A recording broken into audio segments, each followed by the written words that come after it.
From day to night, your liver grows and shrinks dramatically. And the reason why it does this should give you a pretty compelling reason to get a full night of sleep. We've briefly mentioned this fun fact on the podcast before, but today I'm going to dive into the details.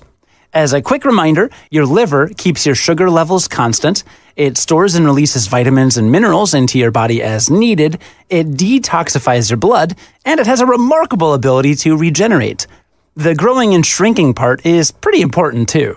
See, scientists have known for a while that animals follow a kind of body clock that triggers regular cycles of function in their brains and organs, and even their cells.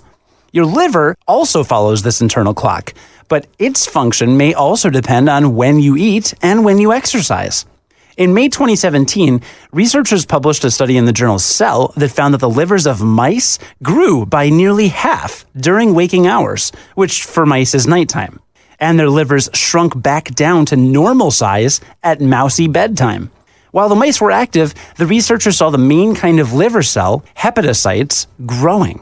That growth was linked with how many ribosomes they had. Ribosomes being the specialized structures inside living cells that produce the proteins needed for a bunch of different liver functions.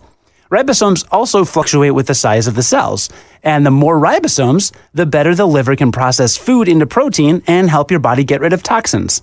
As you get closer to bedtime, the liver cells start tagging and bagging those excess ribosomes, and that helps the liver shrink down to its resting size again. The study found that the livers of mice that were active and feeding during their usual times, meaning nighttime, reached peak efficiency and size. The bottom line here was that the liver seems to be synced up with the body's circadian rhythm. And we have reason to believe that same liver size shifting happens in humans too, not just mice.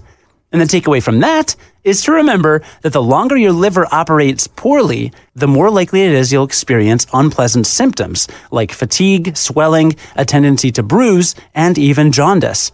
Add this to the list of why regular, full nights of sleep are so very important.